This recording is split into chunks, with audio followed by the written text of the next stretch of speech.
você fosse expulso da sua própria família por não ter o poder que todos esperavam? Ridicularizado, abandonado e jogado como lixo. Mas voltasse no tempo com o poder de um dragão ancião selado na sua alma? Zack Drake era o fracasso da linhagem mais poderosa de caçadores de dragões. Mas agora, ele voltou. Imortal. Indestrutível. E pronto para destruir cada um daqueles que um dia o humilharam. Essa é a história de um rejeitado, que virou o pesadelo dos seus próprios herdeiros. Então já deixa o like, se inscreve no canal e ativa o sininho porque o vídeo de hoje tá pesado. E fica até o final, porque eu tenho uma notícia braba pra quem é. Agora sim, prepara a mente porque essa história começa de um jeito brutal. Em meio a uma cadeia montanhosa coberta de neve, dentro de uma caverna gelada, um homem está caído no chão, ensanguentado, com o braço decepado. Ele é cercado por inimigos que zombam da sua tentativa de fuga e exigem que revele o paradeiro da relíquia anciã. Mesmo ferido, ele encara os adversários com desprezo e os chama de filhos da fruta. Um dos soldados se irrita e tenta avançar, mas o comandante ordena calma e inicia uma comunicação mágica com o batalhão principal. Ele informa que encontraram um fantasma do norte, nome que dá calafrios até nos veteranos, e solicita a confirmação da localização. Enquanto isso, os soldados ao redor estão impacientes. Um deles, frustrado por ter se ferido durante a caçada, reclama que merece se divertir um pouco com o prisioneiro antes da chegada do pelotão principal. Para decidir quem começa, jogam uma moeda. Mas antes que ela toque o chão, algo inacreditável acontece. O homem ferido, que parecia à beira da morte, levanta o braço decepado, toca o ferimento e começa a se regenerar. Automaticamente. Ali diante dele, está Zack Drake, o erro da família mais poderosa de assassinos de dragões. Ele não possuía aura. Não despertou. Foi descartado como lixo. Expulso. Mas para sobreviver, ele enfrentou o mundo e se tornou um mercenário temido até pelas sombras. Um dos soldados ainda observa a moeda no ar. E quando percebe, sua cabeça já está no chão. Zack move-se como uma fera, cortando o próximo inimigo ao meio. Ele recoloca seu braço no lugar e encara os outros, que, em pânico, mal conseguem entender o que estão vendo. Ele é um tipo irregular, um nojento, gritam. Mas um deles insiste. Se cortarmos o pescoço dele, ele morre como qualquer um. Zack sabe que está cercado. Mas ele também sabe, vai lutar até o fim. E ele luta. No final da batalha, o chão está coberto de corpos. Zack venceu, mas está gravemente ferido. Enquanto seu sangue escorre, ele murmura palavras de arrependimento por não ter conseguido sua vingança. E então, seu sangue toca na relíquia. A pedra começa a brilhar. Uma tela mágica aparece, anunciando, uma grande vontade despertou o poder ancião. Um dragão de energia se ergue atrás de Zack. A tela informa que a alma do dragão ancião será conectada à alma daquele que possui a grande vontade. Uma mulher encapuzada aparece, como se abençoasse o guerreiro. Surge então a pergunta: você aceita o procedimento emergencial? Zack, quase inconsciente, responde com desprezo: façam o que quiserem. A confirmação é instantânea.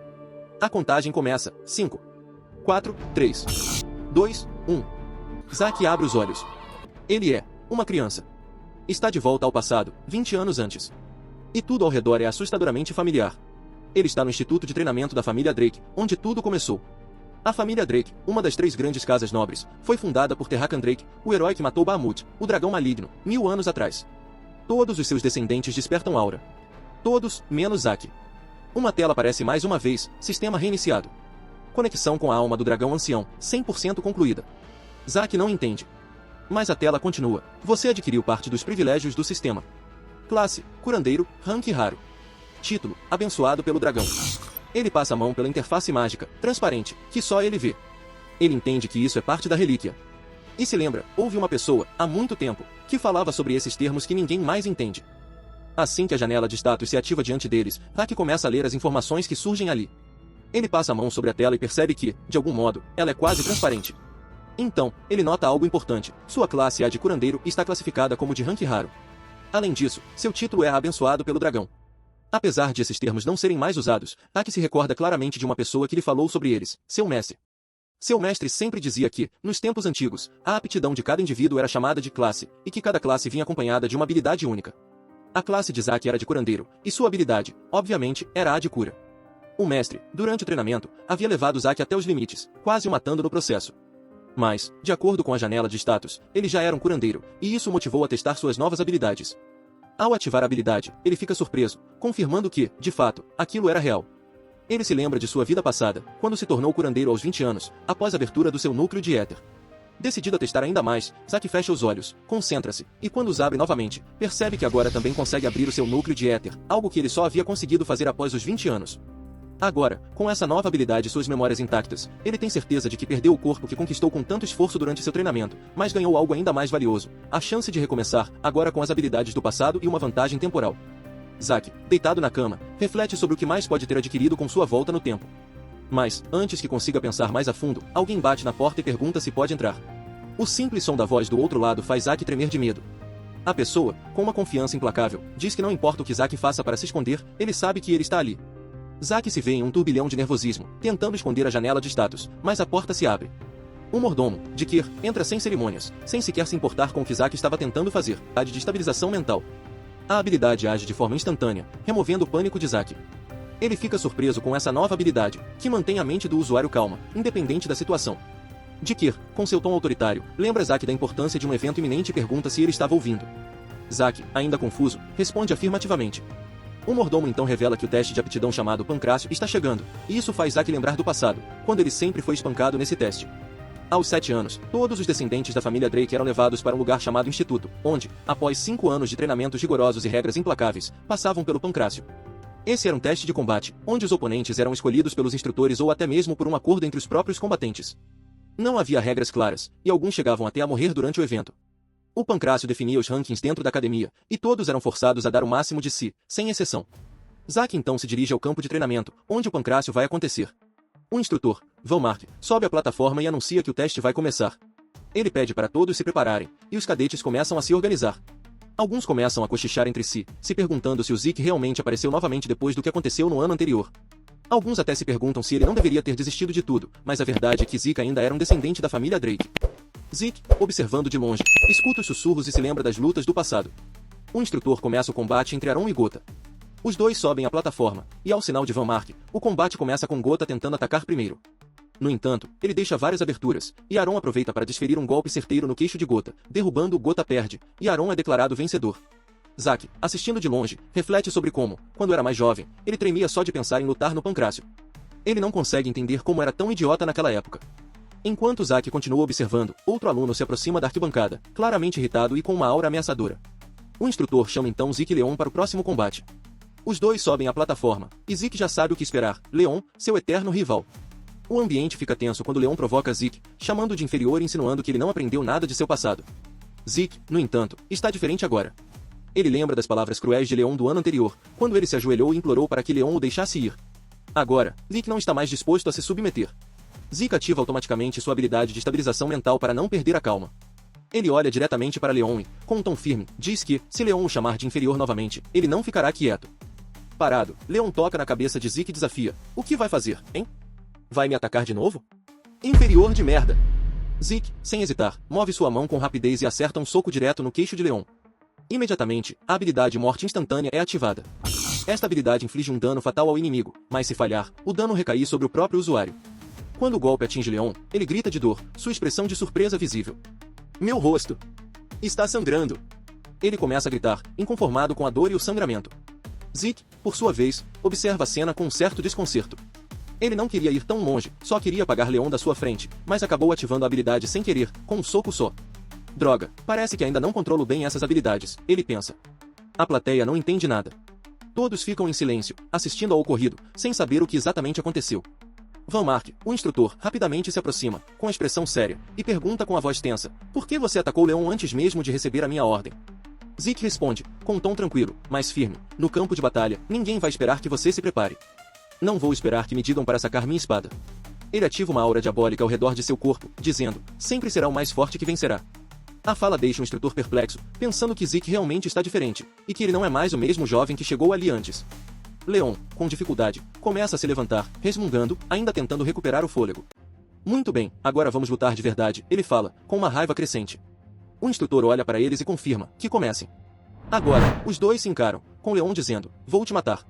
Zeke, com uma expressão calma, pergunta, você é forte o suficiente para fazer isso? Valmark dá o sinal, e imediatamente Leon avança, mais uma vez indo para cima de Zeke.